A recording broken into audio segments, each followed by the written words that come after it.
Hello guys, আসসালামু আলাইকুম। আশা করি সকলে ভালো আছেন। তো আজকে আবার আপনাদের মাঝে চলে এসেছি নতুন একটি ব্লগ ভিডিও নিয়ে। তো এর আগে আমি আরেকটি ব্লগ ভিডিও করেছিলাম পার্ট 1। তো পার্ট 1-এ আমি আপনাদেরকে বলেছিলাম আরেকটি গাড়ি নিয়ে, ওটাও কিন্তু পিচ ঢালাইয়ের একটি গাড়ি ছিল। তো একটি রাস্তা তৈরি করতে গেলে কিন্তু কয়েকটি গাড়ির মাধ্যমে কিন্তু একটি রাস্তার কাজ কিন্তু সম্পন্ন করা হয়ে থাকে। তো এক এক গাড়ির কাজ কিন্তু এক এক রকম। তো এখানে কিন্তু আপনারা দুটি গাড়ি দেখতে পাচ্ছেন। তো আজকে এখানে দুটি গাড়ি রয়েছে। তো এই দুটি গাড়ি সম্পর্কে আমরা বিস্তারিত আলোচনা করব। এই দুটি গাড়ি দিয়ে রাস্তার কী কী কাজ করা হয়ে থাকে এ বিষয়ে আজকে বিস্তারিত আলোচনা করব আজকের এই ছোট্ট মিনি ব্লগটিতে। তো বন্ধুরা, যারা এখন আমার চ্যানেলের নতুন সদস্য রয়েছেন, যারা এখন আমার চ্যানেলটিকে সাবস্ক্রাইব করেনি, তারা অবশ্যই এখনই আমার চ্যানেলটিকে সাবস্ক্রাইব করে রাখুন।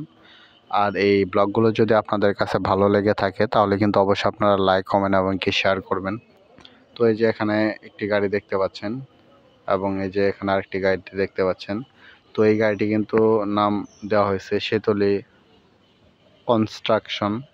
এবং এই যে আরেকটি গাড়ি যে রয়েছে, তো এটি কিন্তু আশেপাশে কোনো নাম হয়নি। তো এই যে গাড়িটি দেখতে পাচ্ছেন, এই গাড়িটি নিয়ে প্রথমে আলোচনা করা যাক। তো এটা কিন্তু আপনার রাস্তার যে ইট রয়েছে, তো ইটগুলো সমান করার কাজে কিন্তু এই যে গাড়িটি দেখতে পাচ্ছেন, এই গাড়িটি ব্যবহার করা হয়ে থাকে রাস্তার মাটি ইটগুলো সমান করার জন্য।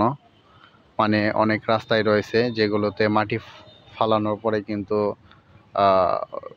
বড় ধরনের গাড়ি গেলে কিন্তু রাস্তা ডেবে যেতে পারে, নিচ দিক তলিয়ে যেতে পারে, এজন্য এই গাড়িটি ব্যবহার করা হয়ে থাকে। তো এই গাড়িটির মাধ্যমে এই যে বাম্পারগুলো দেখতে পাচ্ছেন, এই বাম্পারগুলো যখন রাস্তার উপর দিয়ে যায় তখন রাস্তাটি অনেক শক্তিশালী হয়।